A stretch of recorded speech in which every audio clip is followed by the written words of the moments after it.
Our only hope is to be helped by God, who can come in and take our dead, stony hearts and bring them back to life again. And that's the message of the gospel, is that incredibly, God has offered to do that. The more you try to do it, the worse you're going to mess things up. The more you let God do it, the better things will be. So turn from your sins, trust in Christ for salvation, and you will be made alive with him forever.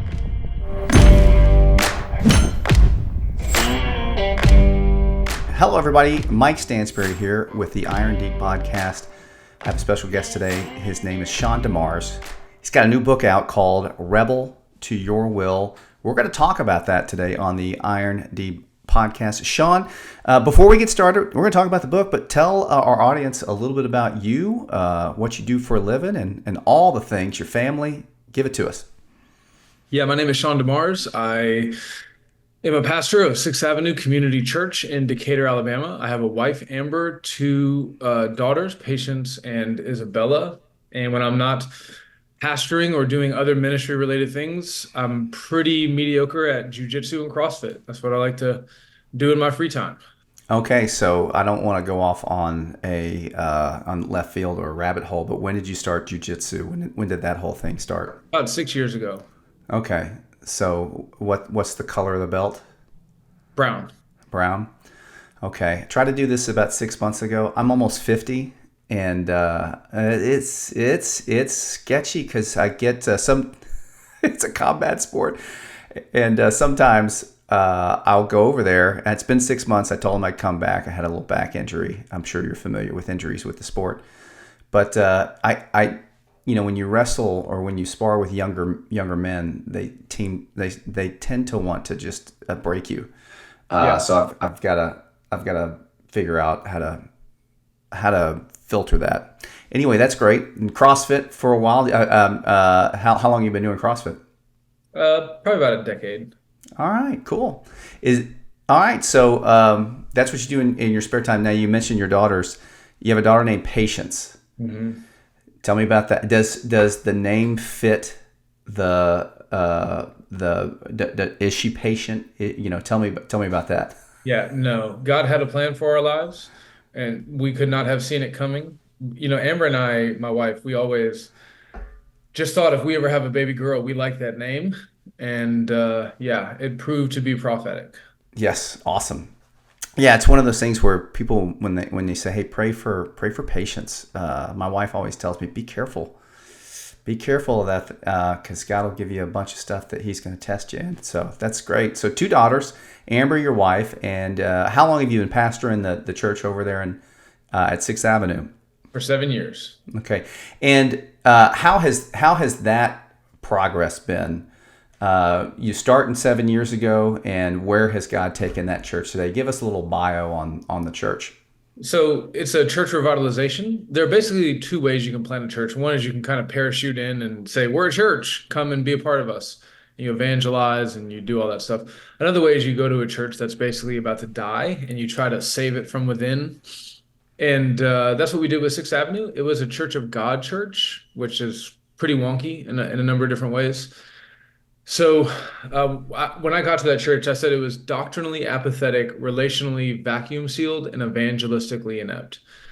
And then that was on top of some other bad stuff. And by God's grace, 7 years later, it's none of those things.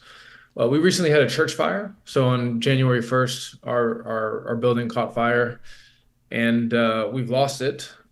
We might get it back. We're trying to figure that out right now. But when I got to the church, we had a building but no gospel. Now we have the gospel but no building. And yeah, this is an infinitely better position to be in. Wow, that's wild how God works. He inverted it, didn't he? All right, so the book, Rebel to Your Will. I read it in one setting. I always love biographies, and this was one that really I had to pause probably 7 or 8 times because I know you like I know any social media friend. I think we're friends on Facebook. I've seen you.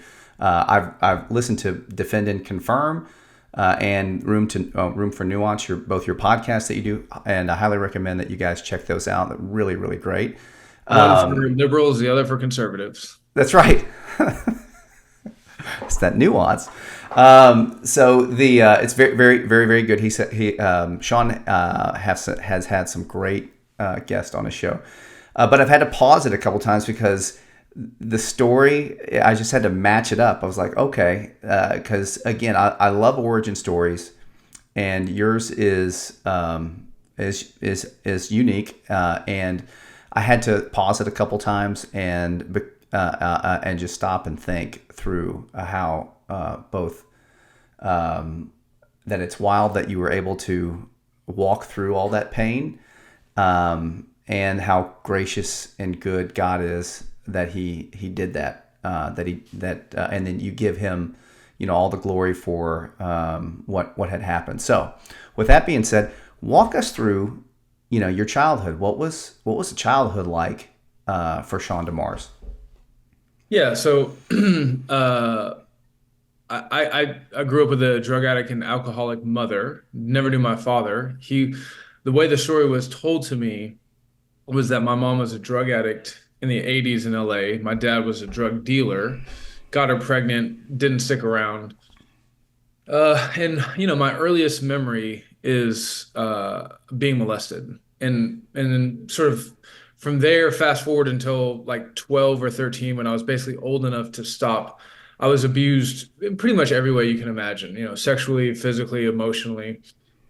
And yeah, I mean, it was really hard. It was really tough. I spent maybe half of the time that I should have spent in school. The other half of the time, I wasn't able to be in school. We lived in a pretty rough part of LA, and then when we lived in San Diego, a rough part of San Diego. Uh, yeah, really isolated. Um, on top of all of that stuff, I was the fat kid. So, even when I would be at school, it wouldn't be, I had to deal with all the bullying stuff. So yeah, it was just really unpleasant, a lot of it. But looking back on it from the perspective, from the other side of the cross, I see that the Lord was just using all of that to break me, to get me humbled, to make me desperate, to give me a father hunger, so that when the time was right, yeah, I saw the gospel as something that I very much needed, and I wouldn't change any of it. Right. And that theme in your book, the pacing of your book is one of, and I know it had to be intentional, and it was very very good. Is Sean talks about his pain of childhood, and then you fast forward into your life now with your daughters. Tell us about like what's daily life like with your girls, and how different is it from how you grew up? Yeah, I've been thinking about this a lot recently. My 12-year-old daughter was outside playing like dolls with my 10-year-old daughter the other day. And I just remember thinking at 12 years old, how different my life was. Not even just like the things that I had suffered versus what she has to suffer, which is basically not much. But even just like at 12 years old, the way that I talked, the way that I was thinking, I mean, I cussed, I was sexually active, and that's not untypical these days. And I was just thinking, I'm so happy that my daughters get to be children. They're not. I remember I started having to like carry my mother home when she would get too drunk when I was like 10, and my daughters just never have to do that. They never have to like take care of me. They never have to take care of their mom. They just get to be kids. Sometimes I am a little worried that I'm worried a little bit about them being spoiled, but Right. not enough to like intentionally make their lives difficult. But coming from that and seeing how all those struggles and trials helped forge a kind of character in me by God's grace, I am a little worried, like, we need to make sure that we're developing character in you. I think we are. It looks different. Right, because you have that filter of how you grew up. I totally understand that. My kids, similar, they grew up very different. I grew up in a nominal. My mom was a Roman Catholic, and my dad was too, and we go to mass every Sunday. Hmm. But it wasn't. I didn't. It was church on Sundays, Yeah, it right? wasn't a living faith. It wasn't necessarily a living faith. I learned all the basics about Jesus and the Roman Catechism, but it wasn't. It didn't take. And I've got 4 children, and they grow up radically. Well, not they grow up different than what we did, and that was my fear as well. So we've been kind of intentional about showing them things. It's not hard actually, because I live in Memphis, you live in Alabama. We show them things that are happening up in Memphis, where they can really get an idea of how Yeah. the balance, how life is for other folks, and how it's always good. So here's one thing. We're very, when the kids were younger, we wouldn't let them spend the night out at anybody's house. But there were a couple people that we completely trusted, but they got to see how another family lived, and it was different than ours. And they always came back with a better, like, a perspective, like this house is awesome. Yeah. Like we were really glad that we don't have to deal with some of the other stuff that they have to deal with, or when they would visit other people's different household cultures. But yeah, I totally get that. So the book again goes back and forth of and that's the other thing that you put in each chapter, is the dichotomy of how you lived and now how you're living now, and how it's just a wondrous of God's grace. How you at 12 would be way different than how your daughters are. So you guys lived in California, and then you moved to Alabama as a teenager. When as a teenager, and as you're suffering through some of the pain that you're going through in the house, what was your high school life look like, and what did adolescence up till early adulthood look like for you? Yeah, I didn't really have much of a high school experience. I got kicked out for selling drugs and assaulting a fellow student. Basically, between the ages of 14 and 18, I was incarcerated or institutionalized in one way or another. I spent multiple stints in mental hospitals. I was sent to a wilderness facility, which not many people know what that is. It's basically like jail on a mountain. I went to a bad kids boot camp. Like, you remember Maury Povich, the show where those guys would come and Yes. yell at kids and take them away? That's when I went through that. Halfway houses, rehab facilities, and anytime I would get out of one, I would, try to resolve to do a little better, and then it would get worse. Everyone thought that they had the answer to the problem. It was the answer is talk therapy or psychotropic medication or more discipline, and none of it worked. None of it stuck. 12-step programs, none of it worked. Yeah, so my childhood was pretty all over the place. My teen years were pretty all over the place. I didn't get a high school diploma. Still don't have one. Oh, I was at Job Corps. That's another thing that people don't really. Have you ever heard of Job Corps? No, tell me about Job Corps. It's like a government-funded vocational training program for basically anyone who can't cut it in public schools, which is pretty bad. Yeah. So it's basically like a hub of gang activity, and I'm not even joking. So I went to the one in Bowling Green, Kentucky, which is it's pretty equidistant to everywhere where else in the country. So people come up from Miami, New York, they go from all over there. And I think I saw more gang-related violence at Job Corps than I saw in the county jail when I was incarcerated. So yeah, that was pretty wild. So yeah, teenage years were pretty all over the place. I became a drug dealer as a teenager. I started off by like, do you remember, how old are you?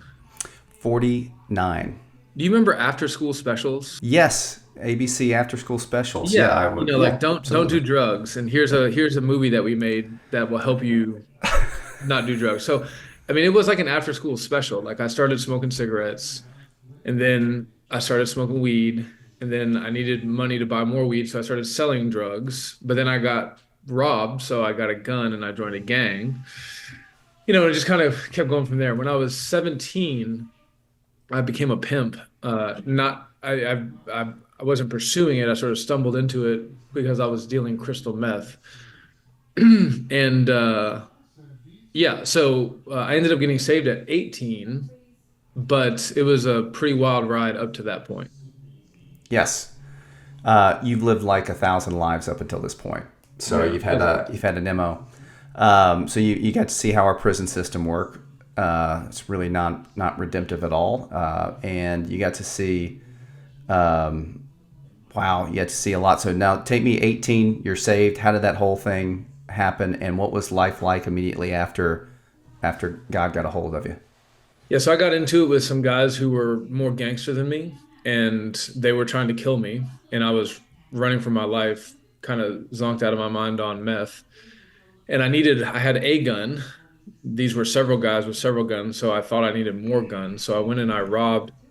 I used to mess with this girl, and I knew that her dad had a gun cabinet, and I knew how to break into it. So I kicked in their door, broke into the gun cabinet, stole all his guns. Later that night, I passed out in a parking lot with a trunk full of guns. I woke up to a cop uh, tapping on my window, you know. So I ended up being arrested, was facing 20 years in prison. I got accepted into a program, which one of the nice things about Alabama and the Bible Belt in general is that there are all these faith-based programs that can help alleviate some of the burdens of the social system, of the legal system. And so, at least at this time, judges were happy to kind of give people another chance. If you complete this program, you won't have to go to prison or whatever the case may be. So I got accepted into this program, and it was a Christian program. And I just pretended to be a Christian because I didn't want to go to prison. And so I started like, we'd be in church and I'd just watch what people did and I would mimic, I know we say hallelujah now, we raise our hands, all this stuff. I even started like giving my testimony. So the way that this program that I was in, the way that they would raise money is they would go from church to church and people would stand up and share their testimony, and then people would give a love offering, and that would keep the program going. So I started sharing my testimony, and they started putting a microphone in my hand more and more often, and I became the closer. I'm giving this big dramatic spiel about how God and this program have changed my life. But like I would be doing bumps of cocaine in the bathroom before I went out on stage, or sneaking girls in, or getting into fights, or whatever the soup of the day was. And then one day I tried to kill myself, but I didn't have the balls to pull it off. And so I went deep into a depression. But they made me go to church that night. I've been to maybe 100 church services. Came home, got into a fight with a guy, got kicked out of the house. I was going to go to prison. I ran away. And while I was running down the road, I collapsed. And I just cried out to God in sheer desperation.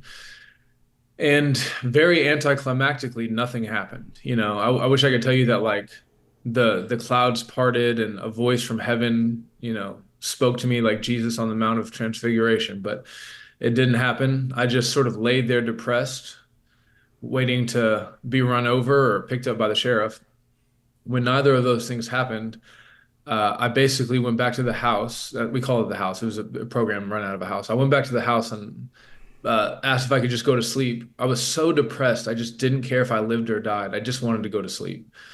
And I thought when I woke up, I was going to be taken by the sheriff, to be taken away. But when I woke up, I was a Christian.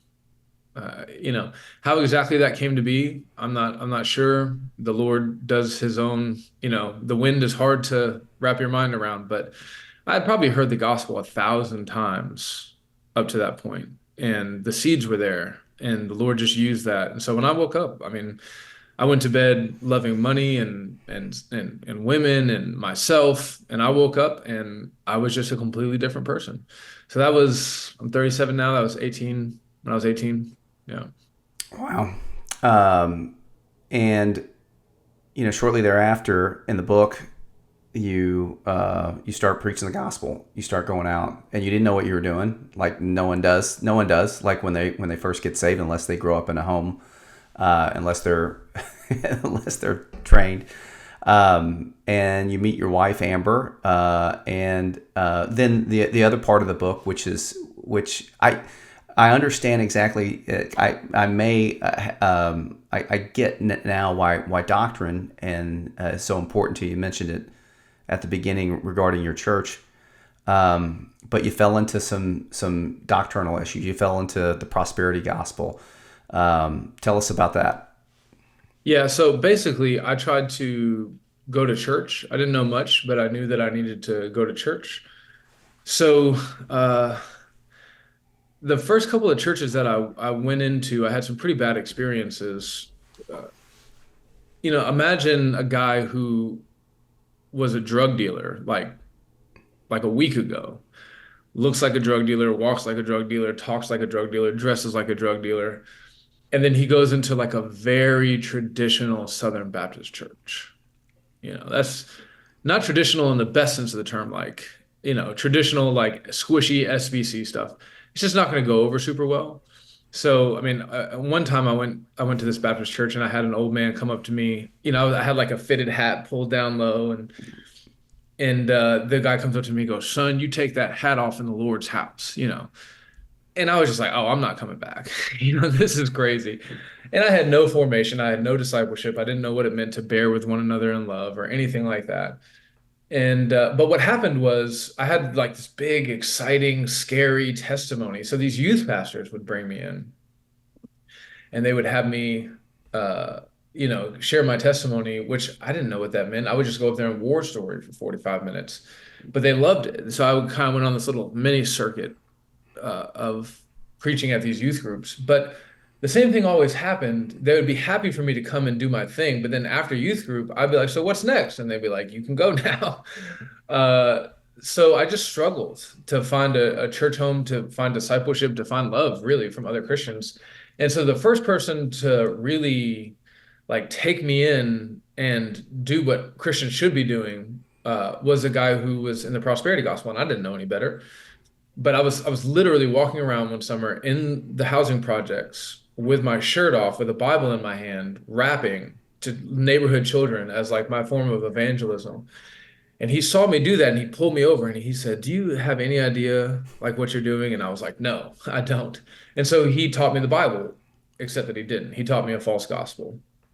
And yeah, so that was how I got involved in the prosperity gospel. And so, walk me through how do you realize that you're in that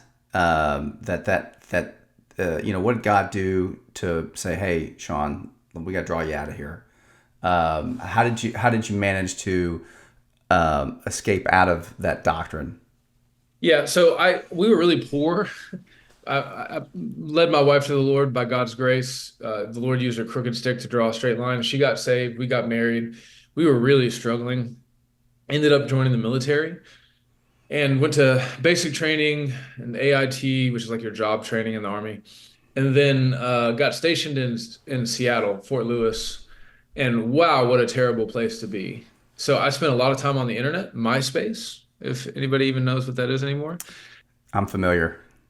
And man, somebody posted a Paul Washer video one day, and we all have our first Paul Washer video story. And it blew me away. And then that took me, the algorithm, even in its rudimentary form back then, took me to a John Piper video.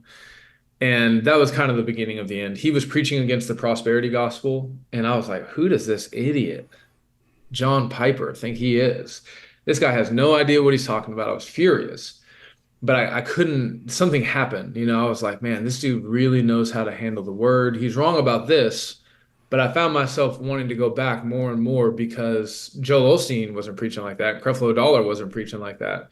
And that was kind of the beginning of the end. He would quote R.C. Sproul, and I would buy an R.C. Sproul book and read that. And R.C. Sproul would quote someone, and I'd go buy another book by them. And yeah, then it all kind of unraveled. The avalanche happened, didn't it? Yeah. It's And I became interesting. reformed. Yeah. There's another avalanche. Yes.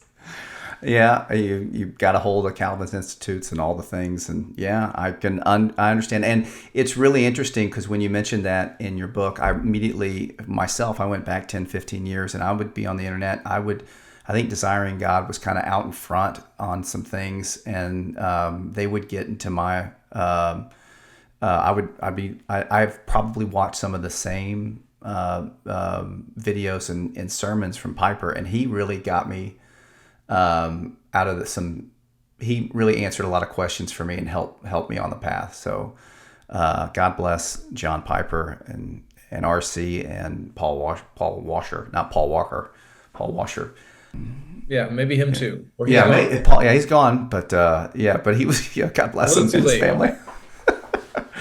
And so that leads me into now. So you're now a pastor, and now you have these two podcasts. Defend and Confirm, I'm very familiar with because I've watched a lot. I've watched a couple of room to nuance. But what is the type of content that you guys are wanting to produce for both podcasts? And tell me how that all got started. Yeah, Defend and Confirm is an apologetics podcast. I did it with Russell Berger. He was on the American Gospel as well. He was one of the key guys who came to help us do the church revitalization 7 years ago. I met Russell a little bit before that. We were both doing evangelism outside of the abortion clinic, and we realized that of the like 10 people who were out there, we were the only ones who were preaching the gospel. So we kind of quickly connected, and then we've had that relationship. We taught a Sunday school apologetics class in our church together, and people were like, "Wow, you guys are really good together." And we were good together outside of the abortion clinic. We were good together in the apologetics class. We kind of balanced each other out. And so, yeah, we've tackled things like critical theory, not to sound like a hipster, but we did it before it was cool. We were kind of a little ahead of the curve on that. And a lot of people out there talking about wokeness don't actually understand what they're talking about. So if any one of your viewers is interested, we do, I think, a 9-part series on critical theory. And then we tackled like church planting movement stuff, which is like a really dangerous missiological trend. And we're tackling like neurodivergence right now. So, anyways, we're trying to have it be like a Sunday school class. Here are things that are threats to the gospel that we don't want you just to like listen to 20 minutes on. We want you to really go deep with us on this. Like, let's pretend that we have 8 weeks together in a Sunday school room. Let's really try to understand what this stuff is. And then there's room for nuance. Room for Nuance actually came about because I was being interviewed on another podcast about critical race theory. And they said, "Hey, just so you know, we have about 20 minutes." And I said, "Well, that's not very much time. I mean, critical race theory is incredibly complicated. Like, you have to parse out a lot of stuff to be careful." And so that's kind of where nuance came from, right? Like, oh, okay, anytime, whether you're talking about the Trinity or complementarianism or God's sovereignty and human responsibility, you have to very finely parse out the details of the truth, not to move away from truth, but to get closer to the truth so we can get more and more clear as we go. And so I just said, yeah, like let's do that. Let's have subject matter experts, who've spent years studying these things. Let's bring them on and let's give them time to talk about these incredibly complex subjects. So, we had Matthew Martins on to discuss about reforming criminal justice. Well, this is a guy who's been one of the top 100 lawyers in our country for the last 20 years, and he went to seminary. I don't want to give him 30 minutes to talk about criminal justice stuff. I want to give him 3 hours, and he took 3 hours. So, anyways, that's how that came about as well. Wow, it's great. It's topics that I think deserve that amount of attention. We're one of the things I love long form podcast because I like to do just that. Is go, okay, I don't know. I know surface level stuff, and I may think that I may have a little inch of pride and think I know how the justice system works, and then I'll watch something like that and go, oh, I have no clue. I have no clue what That's it is how I for felt the reading the book. right. I read this book and I was like, oh, Yes, and so it's interesting that I really recommend guys that you check out those podcasts, check out Defend and Confirm, and get his book. It's on Amazon. You can get it on your Kindle and you can get the hard copy. And so Sean, again, final thoughts here about Rebel to Your Will. God's goodness, God's bringing you out of a really tough childhood. Some of the men some of our audience, a lot of our audience are Christian men or that are in business. And some of them have grown up with maybe similar stories. And some of our audience are not Christians and kind of present the gospel. How is the gospel? How would Sean DeMars present the gospel to kind of close us out on the Iron Deep podcast? yeah. So the thing about Rebel to Your Will is I'm happy for any Christian to read it and to be edified. I think Christians love to hear other Christians' testimonies, whether it's I grew up in the church and I've always known the Lord. That's such a fantastic testimony. I want that for my children. Or if it's dramatic like mine. If anyone has wrestled with addiction or the absence of a father or abuse, I think that they would profit from this book. But I'm very clear in the book when talking about the gospel to say that at the end of the day, all of our stories are the same. Ephesians 2 says, we were dead in our trespasses and sins in which we once walked, following the prince of the power of the air, the course of this world. We were given over to the desires of the flesh and the mind. I mean, it's all the same. It may end up looking like being a whore on the street corner, or it may end up looking like a housewife. But at the end of the day, both are dead in sin. I think that's one of the main contributions of Tim Keller's ministry, the way he helped us better understand the parable of the prodigal son. The younger son is really rebellious and says, I don't care if you live or die, just give me my money, Dad, so I can go and spend it on prostitutes and poor living. But the older son, at the end of the day, proves that he only cares about his father's stuff too. He says, you gave him the fattened calf, you didn't even give me a goat. And when he says that, he shows like, really, he just wants stuff. He wants what the father can give him. He wants the gifts more than the giver. And the way that he went about getting those things was through obedience, staying home, working hard. I mean, he was working in the field when the prodigal came home. I like to talk about this like there's two different ways to rob a bank. You can go in guns blazing and shoot up the place and get the cash, or you can get a job and become a manager over the course of 20 years and get access to the vault codes and play the long con. Both of them are the same thing, just different expressions. And so when you read Ephesians 2, everyone is under that condemnation. Everyone is dead in sin. And our only hope, therefore, is not within ourselves or to fix the system or to change this or change that, any external thing. Our only hope is to be helped by God, who can come in and take our dead, stony hearts and bring them back to life again. And that's the message of the gospel, is that incredibly God has offered to do that. The more you try to do it, the worse you're going to mess things up. The more you let God do it, the better things will be. So turn from your sins, trust in Christ for salvation, and you will be made alive with him forever. What a way to end it. Sean, thank you very much for your time, sir. Check him out on Defend and Confirm and Room for Nuance. Sean DeMars, thank you very much. And guys, thank you guys for watching the Iron Deep podcast. We'll talk to you soon.